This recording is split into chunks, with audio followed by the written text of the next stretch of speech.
Direct है गया ready. आज हम क्या सीखेंगे? आज हम सेफ्टी लैम्प के बारे में सीखेंगे।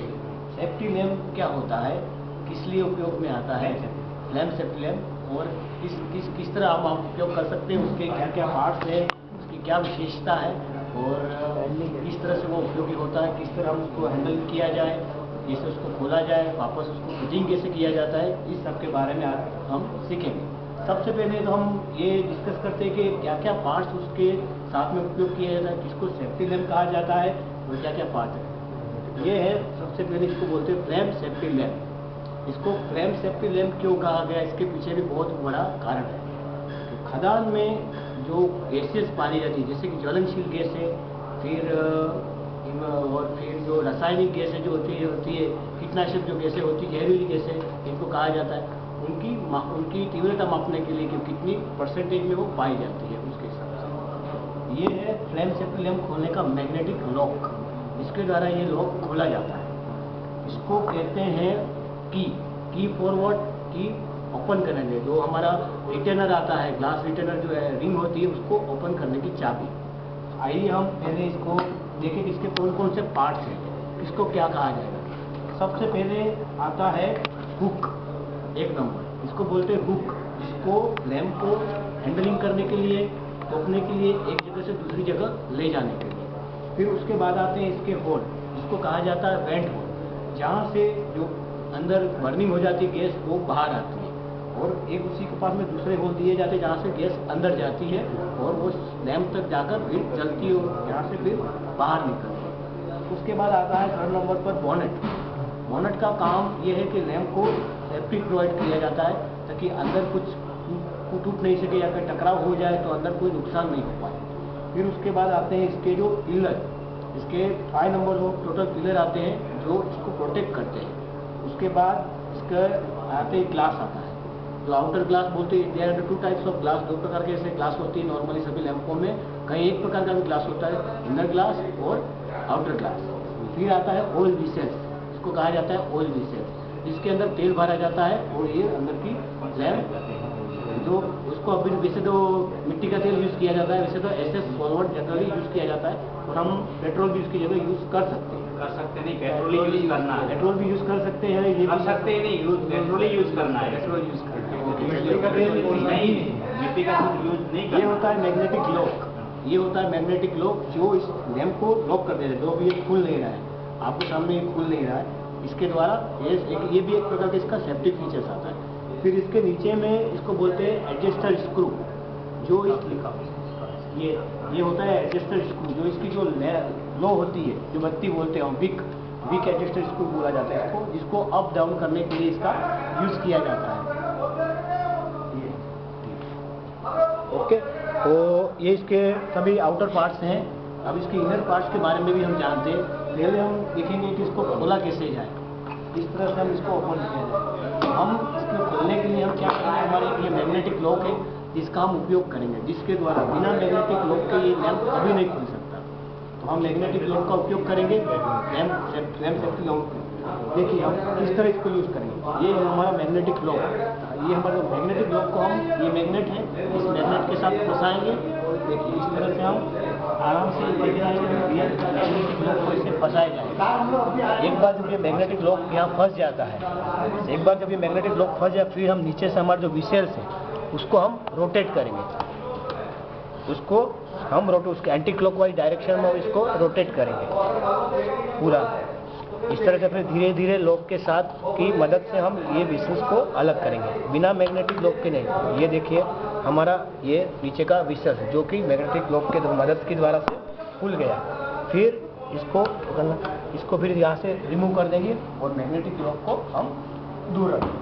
अब मैग्नेटिक लॉक का कार्य पूरा हो चुका है यहाँ पर। अब इसके अंदर आते हैं, अब हम विसेल्स के बारे में पढ़ेंगे। तो हमको सबसे पहले ये इसको बोला जाएगा रेचे, यानी one type of lock point, जो खांचे बोले जाते हैं हिंदी में, जिसके अंदर ये जो मैग्नेटिक लॉक है, ये स्क्रू यहाँ फंस जाता है, जिसके कारण ये लैम्प लॉक हो जाता है। फिर उसके बाद आता है, ये होती है इसकी विक, ये है इसका विक। उसके बाद ये होता है विक स्टैंड कहेंगे हम इसको, या जो उसको पकड़ के रखता है, या स्टैंड बोलते हैं इस तरह, उसकी मदद के अंदर से। फिर जो विक एडजस्टिंग स्क्रू इसको घुमाते हैं तो उसकी मदद से ये ऐसे अप डाउन होता है, वो तेल है उसके अंदर, इससे ये अप डाउन होता है, तो ये इसके अंदर काम में आएगा। चलो अब हम लैम्प के इंटरनल पार्ट्स के बारे में जानेंगे। तो लैम्प हमने खोल दिया आधा और आधा बाकी है। अब ये है हमारा एडजस्टर रिंग, जो भी ग्लास एडजस्टर रिंग बोला जाए। अब इसको कैसे खोला जाए, तो हम ये हमारे ग्लास एडजस्टर रिंग की ये की है जिसकी मदद से हम इसको खोलेंगे। इसके अंदर भी इसके छोटे छोटे पॉइंट दिए गए हैं। निकाल लीजिए पहले। हाँ। इसको निकाल लीजिए। वैसे नहीं निकलेगा, खोलने के बाद ही निकलेगा, बताइए निकल जाएगा वो। देखिए ये इसकी है, की मदद से हम इसको खोलेंगे। ये इसको इस तरफ फंसाएंगे, फिर हम इसको धीरे धीरे उसकी मदद से खोल लेंगे।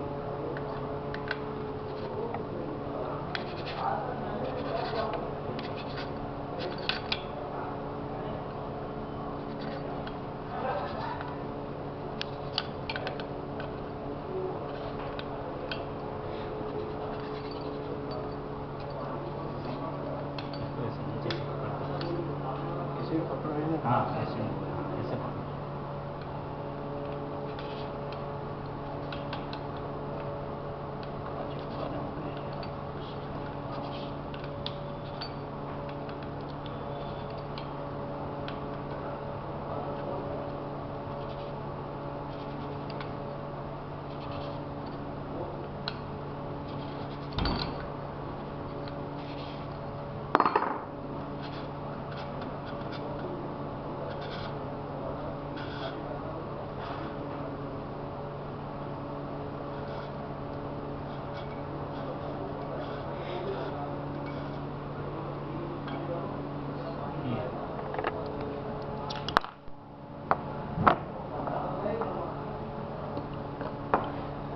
ये हमारा होता है ग्लास रिटेनर बोलते हैं इसको, ग्लास रिटेनर, जिसके अंदर एक पैकिंग आई जाती है जो इस ग्लास को और ये लैम्प ये है इसको, इन दोनों को पकड़ के रखता है, उसको एडजस्ट करता है। इसके अंदर भी हम ये छोटे छोटे ये स्क्रू दिए होते हैं जो उसकी साइज के हिसाब से एडजस्ट होते रहते हैं, आगे पीछे होते रहते हैं।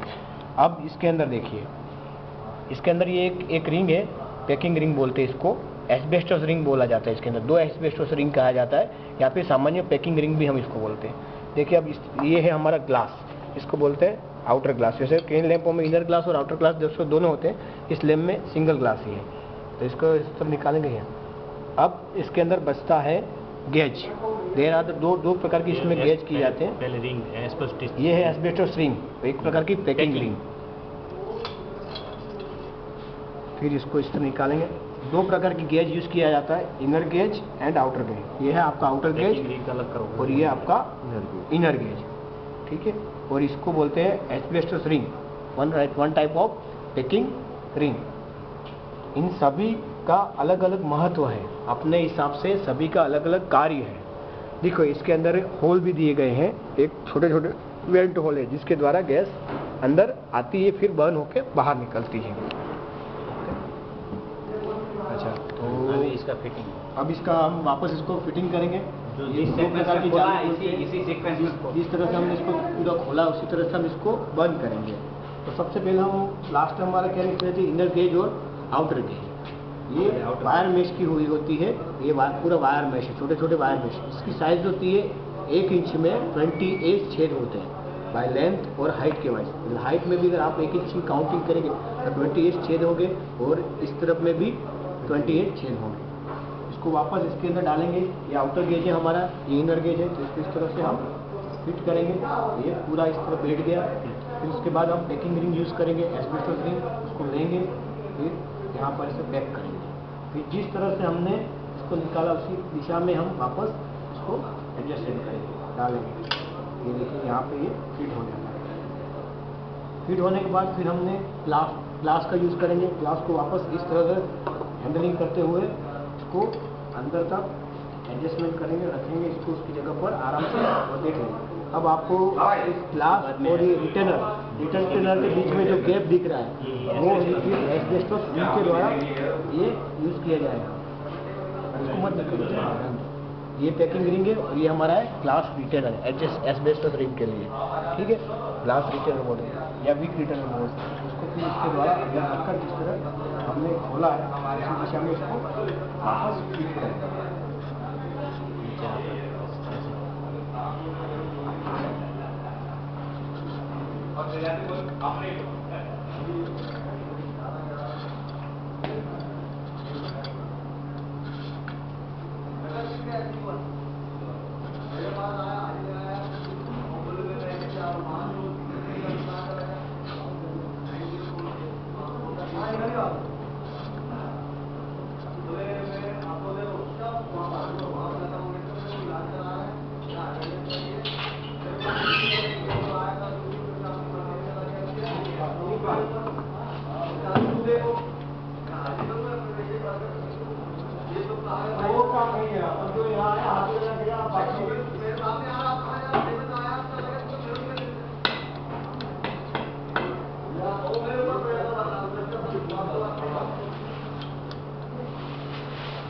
ये पूरी तरह कस देंगे, जहाँ तक वो जाता है वहाँ तक इसको एक बार कस दिया जाएगा। फिर हम ये स्क्रू का यूज़ करेंगे जो वीक को संभाल कर रखता है। तो इसको इस तरह से जहाँ हमारे वीक है वहाँ पर इसको फिट कर देंगे।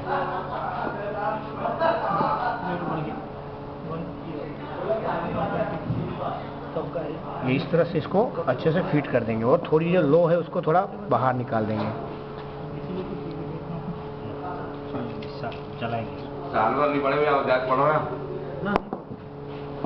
इसको अब जलाएंगे हम, ये इस तरह से जल जाएगी, ठीक है। अब इसको हम इसके ऊपर देखते हुए इसको इस पर रख दिया जाएगा।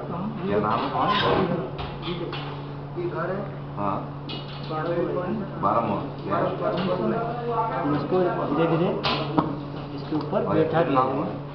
आप इसको ऐसे पकड़कर सीधा पकड़ें और इस तरह इसको रोटेट कीजिए जब तक आवाज़ नहीं आ जाए, नीचे से जो लॉक है वो फंस नहीं जाए।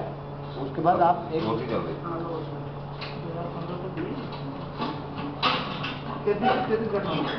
ये लॉक, फिर हम चेक करेंगे कि ये सुनिश्चित कर लेंगे कि ये लॉक हुआ है नहीं हुआ। इसके लिए क्या करेंगे, हम इसको एक बार घुमा के देंगे। अगर नहीं खुल पाए इसका मतलब ये प्रॉपरली लॉक हो गया है। अब ये हमारा फ्लेम सेफ्टी लैंप तैयार है खदान ले जाने के लिए। देखिए अब इसको सबसे पहले अभी ये हम लैंप लगा लिया। अब इसको इस लैंप को खदान में नहीं खोला जाएगा।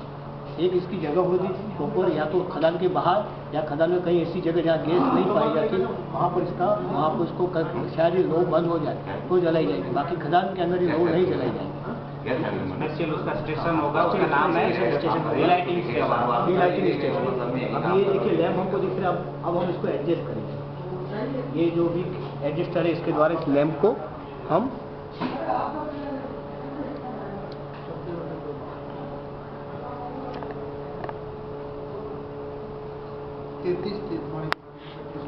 ये देखिए धीरे धीरे लैंप हो रही है कम, आपको दिखाई दे रहा है एकदम ब्लू फ्लेम दिखना चाहिए। अब देखिए हम सबसे पहले क्या करेंगे, जब लैंप लेके जाएंगे तो हम माइंस में जाते हैं। तो माइंस में गैस है कि नहीं हमको कैसे पता चलेगा, ठीक है। उसके लिए तो सबसे पहले जब हम फेस में जाते हैं, यानी आयतन, हिंदी में उसको आयतन बोला जाए। जब हम फेस में या गैलरी में कहीं जहाँ पे हमको जगह मापनी है गैस, यहाँ गैस है या नहीं, तो वहाँ पर जाएंगे तो सबसे पहले हम क्या करेंगे, एक्यूमुलेशन टेस्ट करेंगे, यानी जमा जांच। क्या करेंगे, जमा जांच। जमा जांच किसके द्वारा की जाती है, दो प्रकार की बत्ती आती है। एक ये जो नॉर्मल फ्लेम बोलते हैं, दो प्रकार की फ्लेम आती है। एक नॉर्मल फ्लेम आता है, एक परसेंटेज फ्लेम आती है। तो हम जमा जांच हम नॉर्मल फ्लेम के द्वारा करेंगे। जो ये हमारी फ्लेम है इसको बोलते हैं नॉर्मल फ्लेम। इस नॉर्मल फ्लेम को हम रख के जाएंगे। अगर जमा जांच में अगर हमको गैस मिल जाती है, गैस मिलेगी तो लोग क्या करेंगे, अगर जमा जांच हम लेके जाते हैं, अब हम गैस चेक कर रहे हैं, गैस हाँ ऐसे की जाती है जैसे कि CH4 हम कर रहे हैं। जैसे ये हमारा फेस है, जैसे कि ये हमारा आइकन है, ये हमारा फेस है।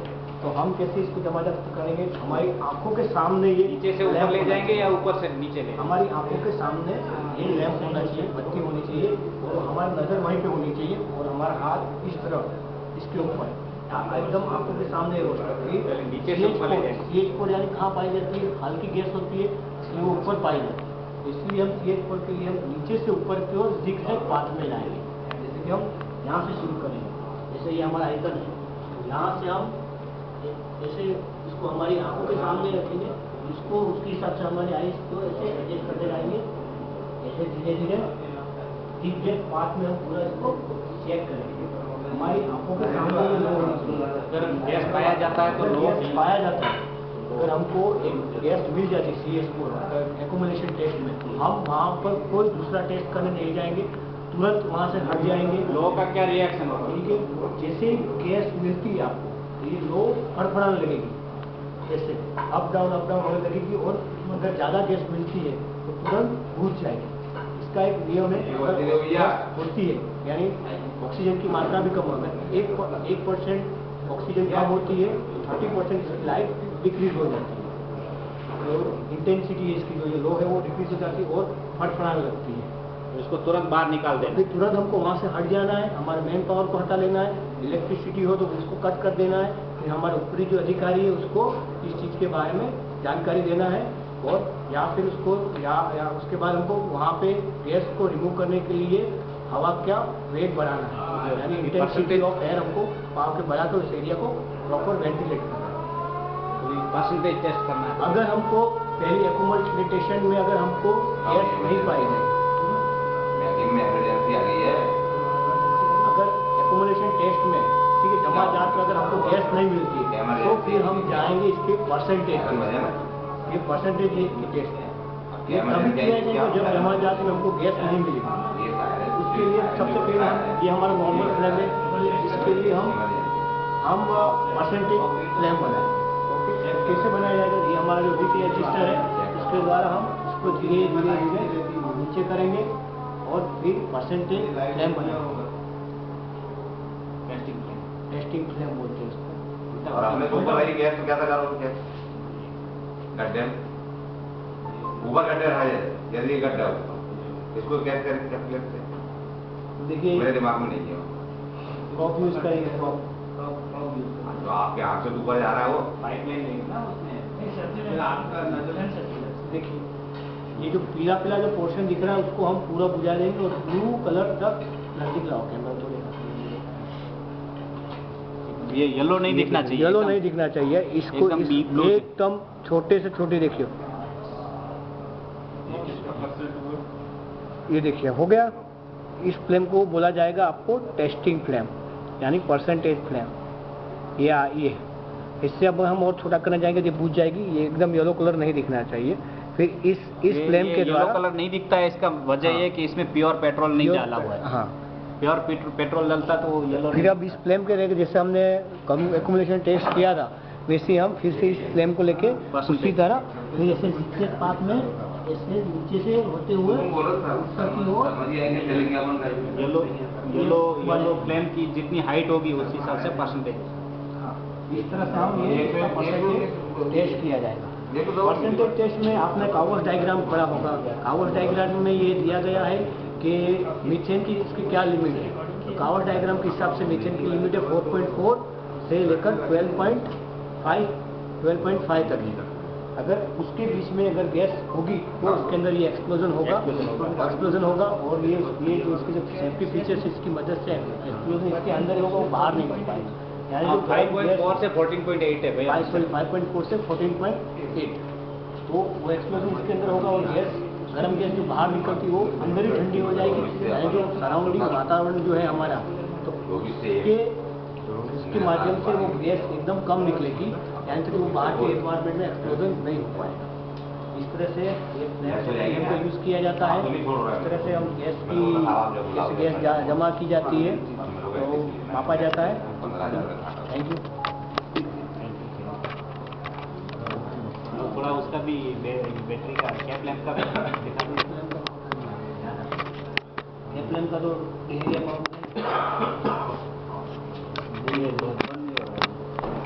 पूजा गया मन